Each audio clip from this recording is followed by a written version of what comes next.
자, 이제 그 수학 학습법 제3탄으로 이제 등급대별, 시기별, 그다음에 여기는 좀 더 있는 게 이제 총 4군데가 있어요. 4가지가 있어서 기출에 대한 학습, 개념에 대한 학습, 등급대별 학습, 그다음에 실전에 대한 학습, 이렇게 4가지를 선생님이 소개를 해 주려고 합니다.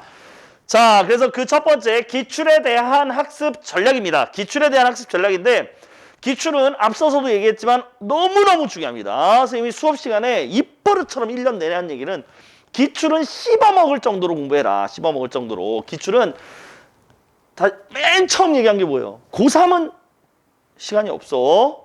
재수생도 시간이 없고 모두가 시간이 없어.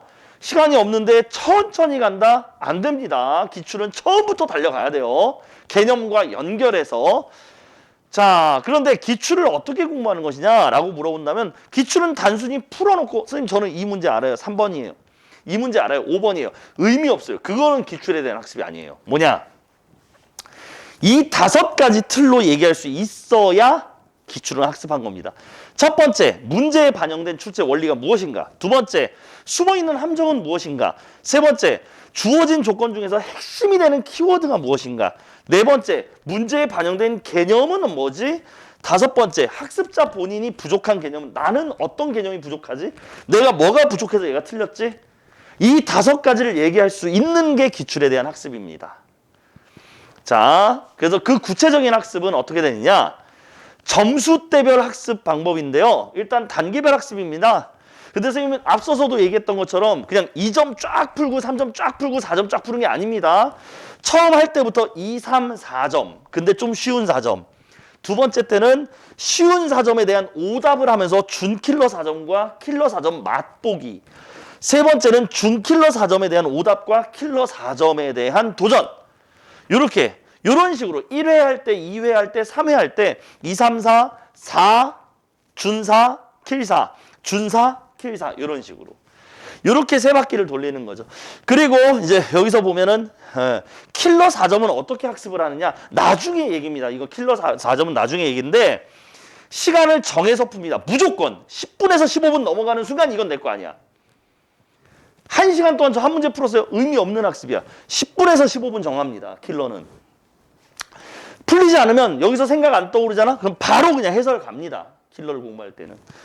그리고 이 문제풀이 과정을 역으로 추론해 봅니다. 아, 이렇게 해서 풀어갔구나. 그리고 이제 뭐냐면 역추한 다음에 조건 중에서 핵심 키워드를 요약 정리합니다. 요약 정리하고요. 그 다음에 마지막은 본인이 부족한 개념을 반드시 정리를 해냅니다. 이렇게. 그래서 요 4가지 틀로 킬러는 4점짜리가 학습이 필요한 내용이고요. 그리고 이제 출제 기관별 학습인데요. 자, 출제 기관이라는 건 결국 요 3가지죠. 고3 모의고사에서는 출제 기관이라는 건 교육청 모의고사가 있고요. 평가원 모의고사가 있고요. 대학 수학 능력 시험이 있습니다. 처음에 학습할 때는 어느 기관이든 구분하지 않고 교육청, 평가원, 수능을 함께 학습합니다. 다양한 관점의 기출 문제들을 함께 학습을 하고요. 2회 학습할 때에는 교육청 기출은 오답만 정리하고 평가원 수능 기출 위주로 복습을 합니다. 그리고 나서 여기서 우리가 뭘 보냐면 어떤 느낌을 나중에 가질 수 있냐면 전부 다 공부할 때는 함께 연습을 하는 거야. 전부 다 공부할 때는 함께 연습을 하고 두 번째 연습할 때는 결국 풀어야 되는 그 시험은 수능이기 때문에 수능이나 평가원의 출제 원리가 무언지가 좀 따로 남게 돼요. 이게 똑같은 내용이더라도 좀 따로 남게 된다. 이런 것들을 남겨가는 게 좀 더 효율적이고 시간의 효율을 극대화시킬 수 있는 학습 방법이다.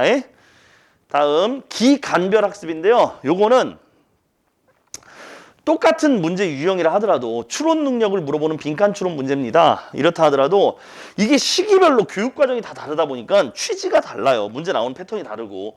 그래서 뭐 여기도 써놨지만 수능 기출 자체는 교육과정에 따라서 출제 경향의 변화가 너무나 뚜렷하기 때문에 빈칸 추론의 2007년 수능 같은 경우는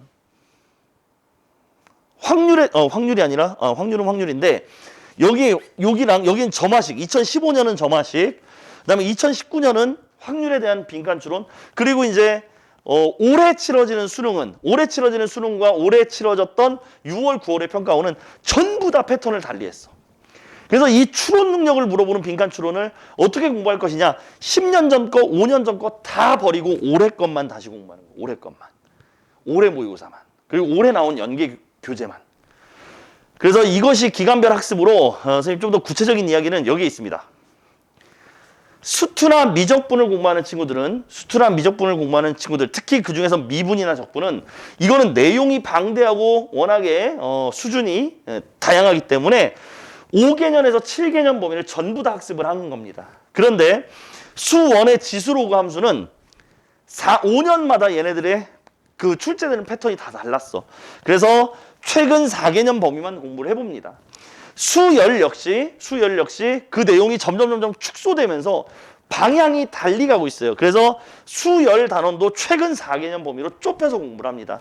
마지막으로 이제 확통 같은 경우도 최근 4개년 범위로 좁혀서 공부를 하고 부족할 경우에 늘리는 방향으로 하는 것이 더 낫다. 그래서 기간별 학습으로는 이런 식으로 좀 쪼개서 여러분들 내용을 달리해서 공부를 하는 게 더 효율적이겠다라는 소개를 해주겠습니다. 그럼 이제 기출에 대한 시기별 학습은 어떻게 꾸려가는 것이 좋으냐? 난이도별 학습으로는 2, 3, 4점 같이 보고 그 다음에 이게 좀 요약된 내용이죠. 출제 기관별 학습 그리고 출제 연도별 학습 2010년 이전과 11에서 15년과 16에서 19년이 다 달랐다.